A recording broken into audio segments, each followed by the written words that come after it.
जय गुरुदेव दोस्तों, मैं शक्ति यादव। दोस्तों मैं आज आपको कुछ सलाह देना चाहता हूँ। बात को ध्यान से सुनना ज़रूरी है। मैंने देखा है मेरी उम्र के मेरे साथी जो नौजवान हैं, सत्संगी हैं, खुद को सत्संगी मानते हैं भी, कोई डाउट नहीं, लेकिन क्या सच में सत्संगी हैं? सत्संगी के लिए क्या आवश्यक है ये उन्हें पता है? देखिए दोस्तों, हर सत्संगी को चाहिए मालिक के द्वारा मिला हुआ नामदान जो है उसका सुमिरन 24 घंटे में एक बार अवश्य करें। और मैं देखता हूँ काफ़ी लोगों से मैं बात करता हूँ तो मुझे पता चलता है कि एक ही बहाना मारते हैं कि भैया हमें भजन के लिए समय नहीं मिल पाता। अब ये बात तो बिल्कुल बेबुनियाद है। और कुछ लोग कहते हैं कि समय मिलता भी है तो हमें भजन में नींद आ जाती है। तो दोस्तों सुनिए, सबसे पहले तो उनकी सुन लीजिए जिन्हें भजन में समय नहीं मिलता। मैं उनसे पूछता हूँ, आपको खाने का समय मिलता है, पीने का समय मिलता है, नहाने का समय मिलता है, वस्त्रों को धोने का समय मिलता है, यानी सभी क्रियाओं को करने का समय मिलता है, लेकिन आपको अपने जो सच्चे कार्य है, जो प्राथमिक कार्य है भजन, उसके लिए समय नहीं मिलता। तो ये बहुत ही ज़्यादा अफसोस की बात है। और सच बताएं तो इंसान को गप सप मारने का भी समय मिलता है, फ़ोन चलाने का भी समय मिलता है, 2-2 4-4 घंटे, यहाँ तक कि एक दूसरे से फ़ोन पे बातें करके अपने समय को नष्ट करने का भी समय मिलता है।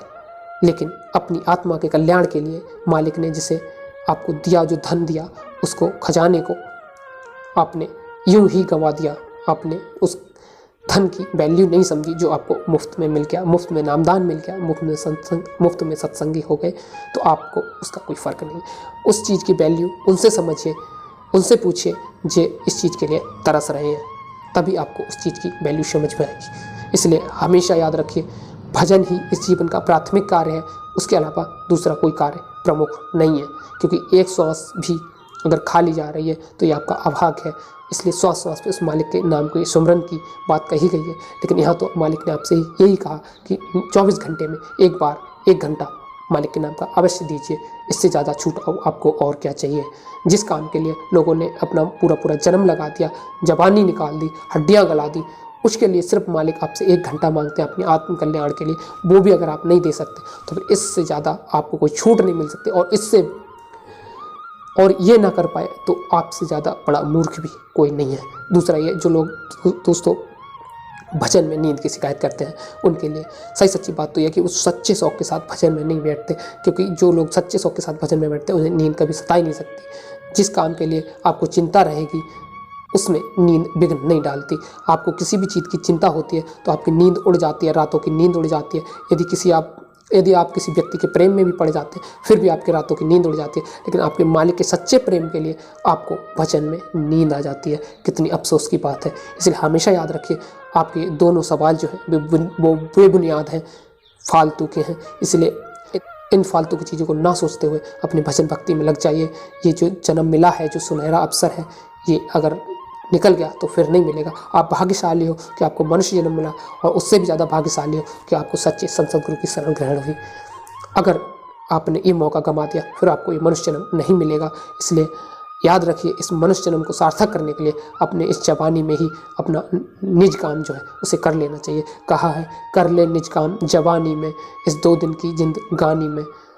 दोस्तों, ये जवानी है जो अगर निकल गई तो बुढ़ापे में व्यक्ति में वो ताकत नहीं रहती कि वो ज़्यादा से ज़्यादा भजन कर पाए। जवानी में ही इंसान नए खून के जोश में कुछ भी कर सकता है। बुढ़ापे में उसमें वो सामर्थ्य नहीं रहता कि वो अपने शरीर को ही सही रख पाए, स्वस्थ रख पाए। और जब तक शरीर स्वस्थ नहीं रहेगा तब तक कोई भजन भक्ति भी नहीं कर सकता, क्योंकि स्वस्थ रहना भी जरूरी है। तभी तो कहा है, पहला सुख निरोगी काया, यानी पहला सुख जो है वो निरोगी काया है। यानी काया में अगर कोई कष्ट नहीं है तभी इंसान को खाना अच्छा लगता है, पीना अच्छा लगता है, तभी इंसान भजन भी कर पाएगा। अगर शरीर में कोई रोग है, कष्ट है, तो आपका सारा ध्यान उस कष्ट पे जाएगा, भजन पर नहीं जाएगा। और भजन में हमेशा मन को रोकने का खेल होता है। जो मन को रोक लेता है, मन को लगा देता है प्रभु के चरणों में, उसी को परमात्मा मिलता है। और यदि आपके शरीर में, देह में कोई कष्ट है तो आपका जो ध्यान जो है, ख्याल जो है, मन जो है, हमेशा उस कष्ट पे ही जाएगा। ये ठीक उसी प्रकार होता है जिस प्रकार आपके मुख में यदि कोई चीज़ फंस जाए तो फिर जीभ वहीं पर बार बार जाती है। चाहे कितना भी वो करो, लेकिन जीभ वहीं पर ऐसे जाती है और उस चीज़ को बार बार देखती है, जीभ महसूस करती है। इसी तरह मन जो है आपके उसी कष्ट को बार बार महसूस करता है, उसी कष्ट पे जाता है जब आप साधना करते हैं। इसलिए हमेशा आपको याद रखना चाहिए, अपने शरीर को स्वस्थ रखने के लिए अच्छा भोजन, सात्विक भोजन करना चाहिए। ज़्यादा आपको चिकना चुपड़ा भी नहीं खाना, ज़्यादा आपको फास्ट फूड जैसे कि चाउमीन, मोमोज, बर्गर, इन चीज़ों में आपको नहीं उलझना है। ये जो है अच्छे भोजन नहीं है, आपके मन को विचलित करने का कार्य करते हैं। मैं ये नहीं कह रहा कि खाना गुरु महाराज ने मना करा है, फिर भी आपको इन चिकनी चुपड़ी चीज़ों से हमेशा परहेज करना चाहिए और शुद्ध सात्विक रूखा फीका भोजन करना चाहिए, जिससे आपका मन संतुलित रहे। और आपको कम बोलना चाहिए, ज़्यादा बोलने से आपका मन जो है संसार में फैलेगा, और जितना संसार में मन फैलेगा उतना आपका नुकसान है, फिर आप अंतर में नहीं जा सकते। अंतर में जाने के लिए आपको ज़रूरी है कि अपने मुख पे नियंत्रण रखें, आपको कम बोलना है और थोड़ा कम खाना है और गम खाना है, यानी कि थोड़ा बर्दाश्त करना है। तो दोस्तों, मैं आपसे गुजारिश करता हूँ कि आपको जो मौका मिला है, जो मनुष्य शरीर मिला है, और उसमें भी आपको ये सिचुएशन है कि आप भजन नहीं कर पा रहे, तो बहुत ही ज़्यादा अभागे हैं। इसलिए अपने इस जवानी का पूरा फ़ायदा उठाइए, मालिक से मिले नामदान का पूरा फ़ायदा उठाते हुए, इस सुनहरे अवसर का लाभ उठाते हुए अपनी जीवात्मा को जगा लीजिए, अपने मालिक के चरणों में अपने मन को लगा दीजिए। आपसे यही गुजारिश करता हूँ, भजन किसी भी कीमत में मत छोड़ना, भजन को प्राथमिकता देना। चाहे आपको पूरे दिन भूखा रहना पड़े, ये चलेगा, लेकिन भजन अगर आप नहीं कर पाए तो वो नहीं चलेगा।